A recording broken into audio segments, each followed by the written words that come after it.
It's dark out on the Hillsdale camera this morning, but we will be able to see some sunshine, it looks like. Sunrise time is going to be 8:08, sunset 6:35. We're going to be seeing some clouds overhead for the morning, but it's going to get better with time. We'll talk about our temperatures and how they're going to feel pretty toasty coming up as 6 News This Morning continues. WLNS is here for you with 6 News This Morning. Good morning, Mid-Michigan. It's Monday, October 28th. I'm Jorma Duran. And I'm Megan Vaselli. Thank you so much for joining us. 6 News is here for you now with this morning's top stories. 6 News is your local election headquarters, and we are now just 8 days away from November 5th, Election Day. Democratic presidential nominee Kamala Harris and her running mate Tim Walz will campaign in Michigan this afternoon alongside musician Maggie Rogers. The event, called the When We Vote We Win rally, will take place in Ann Arbor. The Elect Harris campaign hasn't yet said exactly where it's happening, but we do know that it's scheduled to run from 4 to 9 p.m. The Harris team says the focus of this campaign event is to target younger and non-traditional voters. Most polls continue to suggest that Michigan is still a toss-up state, and we expect both parties will continue to make regular campaign stops here in Michigan over the next 8 days. First Lady Dr. Jill Biden also will campaign in Michigan today with Gwen Walz, the wife of Minnesota's governor. The pair will take part in 2 events stumping for the Democratic ticket. Event organizers say first the women will try to help mobilize volunteer supporters in Traverse City. Then they'll head to Bay City to speak at a Women for Harris Walz event focused on reproductive rights, which remains a key issue on the ticket after the U.S. Supreme Court overturned Roe v. Wade. On the Republican side, Vice Presidential nominee and Ohio U.S. Senator J.D. Vance will be back in Michigan tomorrow for 2 events. He'll be stopping first in Saginaw on the east side of the state, then will travel west and head to Holland for an afternoon rally. Mr. Vance is expected to arrive in Saginaw by noon on Tuesday. There he'll discuss topics resonating with supporters of Donald Trump and those being the economy and inflation.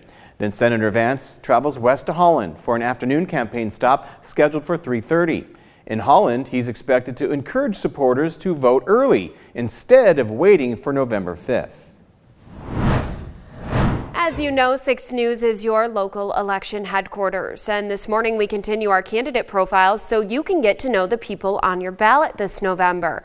Jorma sat down with Curtis Hertel, the Democrat running to represent Michigan's 7th Congressional District. Joining me right now in the 6 News studio is Curtis Hertel. He's running for Michigan's 7th congressional seat as a Democrat. Thank you so much for being with us today. Thank you for having me. I appreciate absolutely. it. You're a former state senator and had to leave due to term limits. You went to work for Governor Whitmer's office. Now you resigned and wanted to become an elected position again. Why do you want to be back to be an elected position? You know, my career's been out working across the aisle and trying to solve problems, whether it was in the legislature or working for Governor Whitmer. I worked across the aisle to cut taxes for working families, end the retirement tax, work to end the 1931 abortion law, pass reasonable gun laws. And we have a Washington, D.C. that is broken. You know, Washington passed 27 bills last year. The country's got problems, and we need to find people that are willing to work across the aisle and actually try to solve them. That's what my career's been about, and that's why I'm running for Congress. Talk about the differences between you and Tom Barrett. What are those? You know, I served with Tom, and Tom was not about working. I think that when you look at Washington, D.C. right now, we have a lot of people who talk loud, but we don't have a lot of people who actually get in a room and work to get things done.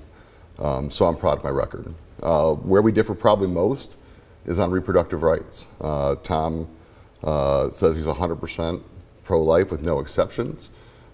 He sponsored legislation that will put women and doctors in jail. And at the end of the day, we, I think, have a responsibility to provide rights for our citizens, protect their rights. I don't think people want to live in a world where their kids are less free than their parents were. And this is a place where I will stand up for reproductive freedom, and my opponent has been against it his entire career. Mr. Hertel, thank you so much for talking with us. Thank you very much. The DeWitt Township Police Department needs your help finding a missing teen. The family of Ranray Renee Bauer says she's been gone nearly all weekend. Take a close look at your screen. Police say the 16th o'clock Saturday evening near Todd and Washington Avenues in Lansing. She's 5'7" tall and has blonde hair and hazel eyes. Ran Ray was last seen wearing khaki pants, a black Rockstar t-shirt with guitars on it, and a blue undershirt. She drives a silver 2007 Chevy Cobalt with Michigan license plate EAV 245. Police say she has a DeWitt swim and dive sticker on the back. They believe she could be with an unknown 19-year-old Hispanic or light-skinned black man. If you see Ran Ray or know where she is, call 911. From Storm Tracker 6, this is Weather on the Sixes, sponsored by Auto Owners Insurance. Simple human sense. The Capitol camera doesn't show it really, but we do have some frost on the grass this morning as temperatures have dropped down into the 30s. That's going to be patchy, it looks like. Some spots a little bit better than others. Seeing 32 degrees on the nose in Charlotte, whereas it's 42 and up in St. John's and Owasso. These temperatures are going to be fluctuating for the morning, but they're really going to warm up tomorrow. You can see that bubble of warmer air to our west. That's where it turns green on the map. It's 45 in Dubuque, 55 in Des Moines. So a pretty significant jump, and it's going to be bringing with it some clouds. We just have some high up clouds expected for today, going to give us a partly cloudy look. Then we have a couple of systems we're looking at to bring us some rain. No rain for Hardy and Cora. They get 4 green paws. Absolutely adorable little kittens who will not enjoy the storms tonight. Looks like we could hear some rumbles of thunder overnight as a little pocket of rain and storms moves through, with a much wider and longer lasting rain chance on Halloween. Because why not? Yeah, make our lives miserable, although it may get out of the way during trick-or-treat time. That's what you're saying. I'm going to manifest it. Yeah, do I'm it. single-handedly manifesting it. However, make it happen. Yeah.